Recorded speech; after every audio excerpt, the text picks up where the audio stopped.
aquele país. Então a gente tem que ter essa peneira para ouvir as pessoas. E tem muito uma questão com o mundo muçulmano, especialmente, né, com o Oriente Médio, de modo geral, né, que as pessoas acham que você pega a questão de Gaza, né, ou outros países, até outras regiões ali, o pessoal tem uma visão muito formatada desses lugares de que é monolítico, né, quando de fato é o que você está falando, né, você tem grupos variados ali, você tem você tem grupos mais esquerda, mais direita, grupos seculares, grupos mais religiosos, é variado também, né, do jeito que é aqui, também é lá, mas claro, dentro de uma configuração diferente, uma história diferente, né, mas você tem, não é monolítico. Né? E eu acho que isso é uma coisa que tem acontecido bastante aqui no Três Irmãos, muitas vezes pelos convidados que vocês têm chamado aqui, desmistificar um pouco isso, né? É o que o próprio Said, né? O Eduardo Said chama de orientalismo, né? É um autor bem destacado, famoso, que fala que nós, aqui no Ocidente, a gente olha para esses lugares, para o Oriente Médio, para a China, para a Ásia, de modo geral, com esse olhar orientalista, né? Um olhar meio bizarro, aquele lugar é estranho, aqueles povos são bárbaros, né? Uhum. Mesmo que a gente não queira, isso tá meio que no nosso subconsciente pela maneira como a mídia traz, como historicamente isso foi construído, e é um trabalho desconstruir isso, né? A gente acha que no bate-papo aqui faz muito isso, né? Tu vê, Lucas, tu comentou o próprio Eduardo Said, a existência do autor Eduardo Said, já é um quebra de paradigma. O Eduardo Said era palestino, presbiteriano, era crítico de música clássica, né? Então assim, ó, nunca tu ia imaginar que Eduardo Said era um palestino, pela visão que as pessoas têm do orientalismo, o livro que ele escreveu, né? Então assim, ó, a gente precisa assim, ó, tirar aquelas capas das pessoas, que é construído na nossa cabeça, que a gente comentou ontem, do moleque que assistiu Homem de Ferro 1, assistiu o Esquadrão Suicida e acha que o Irã é o bicho papão. Não é assim. Então a gente tem que ter assim, ó, a mente aberta. Não estou falando para as pessoas, vou abrir mão dos meus valores. Não, cara, abre a mente e escuta. Não à toa o ser humano foi criado com duas orelhas e uma única boca, né? Pra gente ouvir o dobro do que a gente fala, cara. Você entende que a gente vê alguns vídeos de lá e acaba se assustando com esses vídeos, né? Sei lá, por exemplo, hoje de manhã a galera me mandou alguns vídeos assim do Hamas batendo na galera porque aceitou uma ajuda ou porque fez algo, né? E tipo, pô, não dá pra aceitar esse tipo de coisa também, um ser humano agredindo, torturando o outro. Isso assusta a gente também, né? E acaba construindo um pouco da crítica que a gente tem. Primeiro assim, ó, tudo que eu recebo, cara, até eu faço uma crítica bastante, até alguns canais palestinos, eu falei, cara, vocês verificaram isso? Tudo que eu recebo eu vou verificar, porque eu, por exemplo, eu já recebi vídeo de criança, tava em situação de refúgio, assim, uma tristeza, criança árabe, e daí eu fui ver, era na Síria, na época. Não era na Palestina. Então tu tem que ver se pessoal, que dia que é? Do Hamas mesmo? É na faixa de Gaza mesmo? Então tudo assim. Hoje tem canais bem de alta credibilidade que os caras já fazem esse filtro. A gente citou ali um antes, o Lucas citou, Eye of Palestine, né, cara, que é Olhos da Palestina, no Instagram. É um canal que eu boto que eu sei que os caras fazem essa seleção e explico o que está acontecendo. Então é importante que a gente faça isso.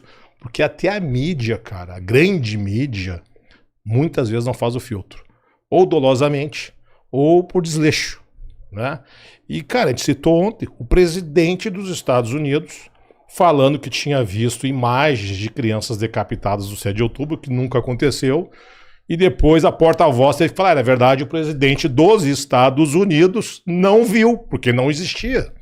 Entendeu? Então tem que tomar muito cuidado. Às vezes a gente, no afã de justiça, a gente acaba postando, acaba replicando, acaba falando sobre uma notícia que pode ser fake. E volto a dizer, pessoal, cuidado agora com inteligência artificial. Vai acontecer daqui com eleição aqui no Brasil. Mas você acredita que esses vídeos não são reais? Do Hamas pode ser. Eu não sou advogado do Hamas. Isso acontece. Pode ser. Mas, cara, lá no Oriente Médio acontece muito. Porque esse negócio de cara, eu vou te dizer, eu morava na Jordânia em 1979. Eu era criança, estava lá, minha tia tinha um prédio na cidade de Zarqa, onde veio o Zarqawi, que era o primeiro líder do Estado Islâmico, da mesma cidade. É perto de uma base aérea da Jordânia. Eu morava no prédio, do lado do prédio da minha tia, o prédio era da minha tia. No lado do prédio tinha uma escola de meninos e eu ficava na sacada. Cara, as professoras andavam com umas varas desse tamanho. Era só mulher professora, só que os alunos eram todos meninos, né? E era aqui, ó. O portão da saída da escola era desse tamanho. Então a molecada batia pra ir embora, todo mundo queria ir junto. As professoras coordenavam eles na paulada. Então isso é normal, o normal deles é esse. Né? Até minha mãe, eu ficava assim na sacada, minha mãe, olha só, se nós ficar aqui, tu vai estudar ali. Que nós estávamos falando antes, né? Na nossa geração, os pais eram diferentes. Minha mãe, tu vai estudar ali. Né? Naquela escola, eu com os olhos, 7 anos, apavorado, né? Então, sim, pode ter sido lá, pode ter sido no Afeganistão, pode ter sido em Dubai, pode ter sido em qualquer lugar daqueles lados, entendeu? Isso aí é normal, essa repressão física.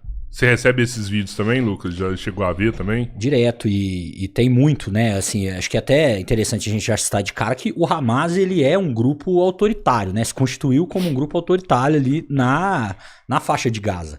Né, pós ali 2006, quando o Hamas vence as eleições, né? O Hamas, a gente comentou um pouco isso da outra vez que eu estive aqui com o Breno. O Hamas vence as eleições, ele sobe ao poder e aí você tem um racha, né, entre o Fatah, o Hamas, as forças do Fatah são expulsas da faixa de Gaza e o Hamas, a partir dali, de fato, ele vai exercer um autoritarismo assim maior, né, um controle maior. Isso tem a ver com também, né, esse modo de tratar tem a ver com a visão islamista, né, do grupo, né? É uma visão que aplica a religião no dia a dia de uma maneira mais presente. Né? Isso, por exemplo, que o Mohamed estava falando aqui, que ele chegou a vivenciar, né, a ver assim, isso eu acho que é importante a gente, justamente para não cair nessa questão do orientalismo, que eu estava falando antes, a gente não olhar com os olhos da nossa criação. Tentar se colocar no lugar do outro. Eu sei que essa é uma tarefa difícil, né? É uma tarefa, por exemplo, que os historiadores fazem muito, né? O pessoal das ciências humanas. Porque se você tenta olhar o que aconteceu, por exemplo, lá no Oriente Médio, ou mesmo assim, quando você vai pro passado, você tenta analisar um fato passado com os olhos de hoje, você vai ficar chocado toda vez. Você não vai entender nada, na verdade. Ali, né? Você tá se colocando ali, a sua carga emocional, a sua vida, né? Naquele lugar. Isso pode até fazer sentido do ponto de vista pessoal, porque eu concordo, a gente se choca. Eu também recebo esse tipo de vídeo e não gosto de ver, né? A gente às vezes fica chocado e tudo mais, mas é muito longe até de defender esse tipo de prática, tá? Por exemplo, aqui no Brasil, eu falei sobre isso recentemente. Aqui no Brasil, nós somos brasileiros, né? Então, aqui no Brasil, nós estamos submetidos a essa legislação, a legislação brasileira, e eu defendo que aqui no Brasil nós tenhamos uma democracia, né? Já que eu sou brasileiro, vivo aqui na legislação do Brasil, defendo que aqui seja uma democracia. Agora, eu não defendo que os outros países tenham que copiar o modo de vida, o sistema legal, as instituições que tem aqui no Brasil. Primeiro porque isso é uma inocência tremenda, né? Isso é bobo, é infantil, achar que eu aqui tô com a verdade, o meu jeito aqui é o certo, né? E o jeito dos caras lá são errados. A gente até pode criticar, a gente até pode discordar, mas querer que eles mudem e copiem o nosso modo aqui, por exemplo, os Estados Unidos, né? Tentou fazer isso no Iraque, em 2003, quando invadiu, derrubou o governo Saddam Hussein, muito baseado nessa questão além das armas de destruição em massa, né, supostas armas, a questão dos direitos humanos, né, que hoje é um espantalho, assim, ao mesmo tempo que é super importante a gente sempre falar de direitos humanos, a gente trazer esse tipo de pauta, né, direito das mulheres, direito das minorias, isso é importante. Agora, também tem que ser observado que isso é instrumentalizado politicamente. Então o pessoal olha para essa questão, por exemplo, então o Hamas ali, olha o que o Hamas está fazendo com a população de Gaza. Vamos lá levar a democracia, vamos lá levar a liberdade, né? Quando a gente sabe que o que tem são interesses, né? Na geopolítica, nas relações internacionais. Então não caiam nesse papo, né? De que o nosso jeito aqui é melhor, então vamos levar o nosso jeito lá para ele, as nossas instituições lá. Primeiro que as pessoas têm uma tradição, têm uma vida, têm uma história diferente, né? Não é automático assim, né? Como eu estava falando, no Iraque, na Síria, na Líbia, foram todos países invadidos, bombardeados, em que as instituições tradicionais foram destruídas, e eles tentaram colocar outras instituições ditas democráticas, liberais, né? E o que aconteceu com esses lugares? A própria população não quer. Mesmo aquela população que muitas vezes era crítica ao regime anterior, elas não querem uma coisa imposta de fora para dentro, né? Você acredita que alguns países acabam fechando suas fronteiras para não deixar que essas ideias influenciem aquela população de lá. Países árabes, não vou aceitar esse pessoal aqui porque vai chegar com ideia de democracia aqui, vai tentar influenciar a minha população, vai me dar dor de cabeça aqui, prefiro que não entre. Não, você tem países, né, que são mais fechados e países que são mais abertos, né, assim, em termos de tanto lei, né, legislação, quanto recepção, né, para receber pessoas, turistas, etc, né? Então, por exemplo, quando a gente olha para o Oriente Médio, vamos olhar, por exemplo, o caso da Arábia Saudita, né, que é um país super importante, é o player principal ali no mundo árabe, assim, vamos dizer, e tem uma história muito importante, uma relação com os outros países importante também. A Arábia Saudita, ela tem, né, algumas leis, alguns costumes, inclusive, que vão buscar evitar essa influência externa, estrangeira, né, como forma não só de fortalecer a cultura ali, mas principalmente o poder da família Saúde, né, os monarcas que estão lá na Arábia Saudita, eles estão sob esse regime que também é um regime constituído ali culturalmente, né, então você começar a substituir a cultura ou ter uma invasão cultural ali, isso não é só no Oriente Médio, tá, de novo, não vamos cair nessa visão, tipo, o Oriente Médio é bárbaro, o resto do mundo a gente olhar pra China, pro Japão, vamos olhar pro Japão, que é um país dito ocidentalizado na Ásia, né? O Japão é muito assim, é um país que tem uma cultura que, claro, aberta a turistas, como a Arábia Saudita né? Como os Emirados Árabes Unidos são, mas se você tentar impor uma demanda cultural e política diferente, a tendência é que os grupos locais que vivem ali reajam,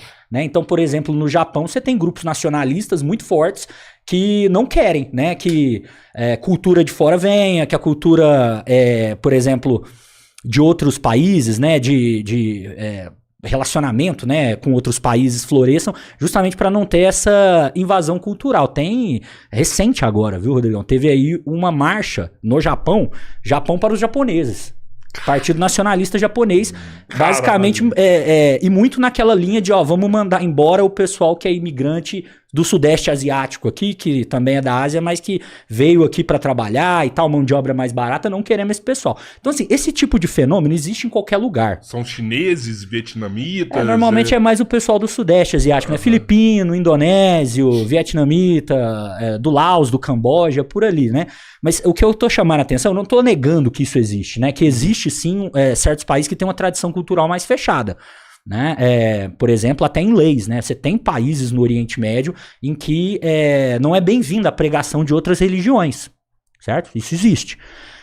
Assim como em Israel também, né? Cada vez mais em Israel você pregar ali nas regiões, por exemplo, em Jerusalém, né? Circulam aí muitos vídeos, isso também viralizou. Tem igrejas lá, tem igrejas. Tem igrejas em Israel, mesquitas. Né? Mas tem igrejas, né? Mas, por exemplo, se você for pregar a Bíblia na mão lá e for pregar lá na esplanada das mesquitas lá, ou na região ali na Jerusalém Antiga, né, onde você tem uma passagem de pessoas muito grande, né, seja de judeus, cristãos, você tem movimentos nacionalistas, sionistas mais radicais em Israel que não querem e inclusive atacam, né, padres. Tem caso de padre armênio que foi perseguido, tem caso de protestante, isso acontece muito com protestante americano que vai pra lá tentar converter o judeu e acaba sendo maltratado. Então assim, isso não existe só nesses lugares, porque eu acho que, pegando um pouco do que a gente estava falando, existe um recorte, né, um olhar que é muito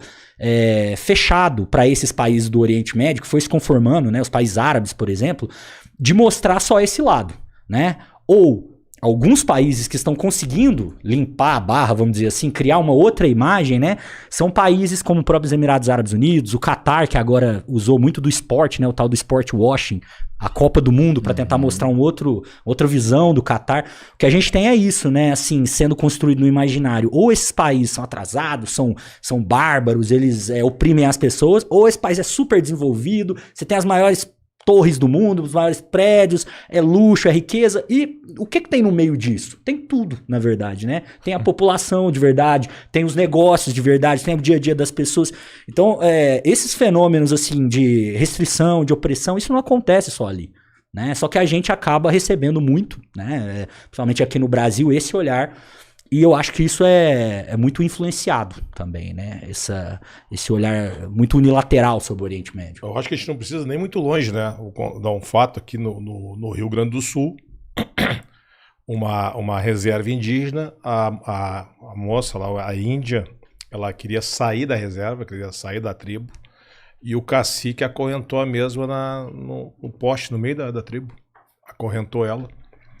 Não sei se teve castigo físico, se ele bateu com a chibata, alguma coisa nessa menina. E ela passou o dia ali, e daí teve um inquérito, teve um processo, e o juiz absolveu o cacique. Sim. Dizendo que a questão cultural, né, apesar de viver na questão da legislação brasileira, então existe uma questão cultural, né, de entendimento que o cacique era um protetor da tradição indígena, né, e que ele queria manter a coesão social na tribo. E aquilo ali não podia dizer, ele quase que equiparou, por exemplo, quando uma família muçulmana ou judia faz a circuncisão no filho. É uma lesão, mas é cultural. Entendeu? É com a menina que bota o brinco, e aí vai. Uhum. Então o judiciário fez essa leitura, essa sentença, essa absolvição do cacique, acho que subiu para o TJ, inclusive, e mantiveram a absolvição, e aqui no Brasil.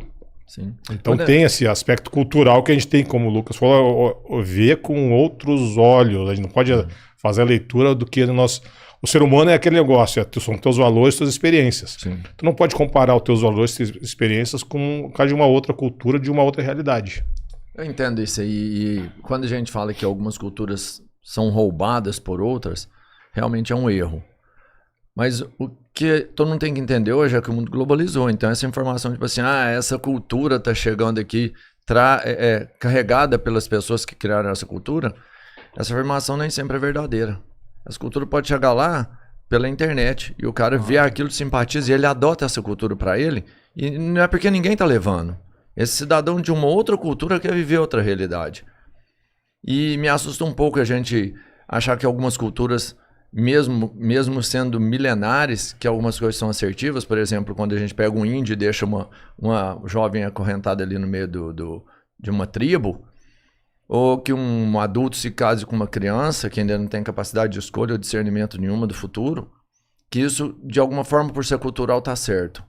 Eu acho que a gente evoluiu a um ponto que a gente já consegue entender que algumas coisas são realmente erradas, mesmo que culturalmente milenar. Tem que ter uma média. Eu também acho. Você percebe? Então, assim, não dá pra gente justificar que se é uma cultura, isso é válido mais. Esse tempo caiu. Isso não existe mais. Sabe? Se nesse país ainda não chegou essa informação tem que chegar. Não quero que ela seja imposta. Sim. Mas eu acho que tem que dar para as pessoas a opção de algumas escolhas. E o contrário também, né, Roberto? Entende? Você não quer viver isso? Beleza, essa porta é aberta. Por exemplo, tribos que cortam o clítoris das mulheres para não sentir inadmissível para mim. Isso é inadmissível para mim. Eu acho que a gente já evoluiu o suficiente. Fazer circuncisão em criança, você acha inadmissível?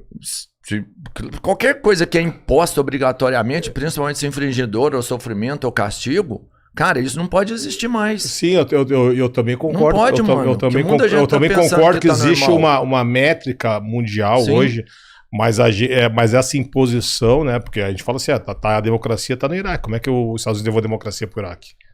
Imposta, né? Uhum. Então, olha o que aconteceu. Então, é isso que eu falei, eu não quero. Exatamente. Mas a gente tem que eu concordo contigo, eu vou te dizer mais. Eu acho, cara, belíssimo, eu acho engrandecedor, por exemplo, o Brasil abrir portas para todo mundo. Porque, cara, eu fui criado numa família que o pai era muçulmano, que a mãe era católica, mas ambos eram árabes.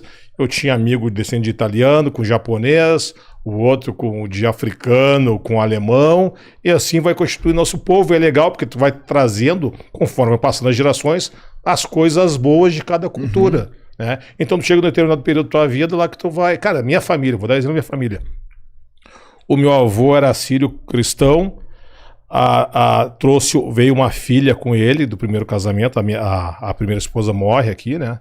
A tia Maria, e depois ele casa com a minha avó, que era de origem galesa, né? Tem a minha mãe e mais dois homens e uma mulher, tá? Essa minha tia, ela casa, e a filha mais velha dela, que é contemporânea da minha mãe, no caso a sobrinha da minha mãe, ela casou com um judeu. Então parte da minha infância eu convivi com judeus na mesma reunião familiar.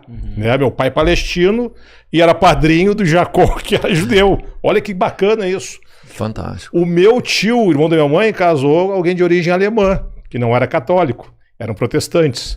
Né? E os filhos dele viraram adventistas. E já mudou. Meu outro tio casou com uma mulata. Meu tio de origem síria, né? Cara bem de sírio, mas a mãe galesa, casou com uma mulata. Então isso é tudo mesmo, cara, isso aí é Brasil. Então é só entender assim, é sempre bom deixar muito claro o quanto esse país é abençoado nesse sentido. Tu não vai encontrar isso em outros lugares. Nós temos isso, a gente não tem aquele... Nem nos Estados Unidos, né? Estados Unidos é sectário. Acho que cada um tem seu problema, sabe?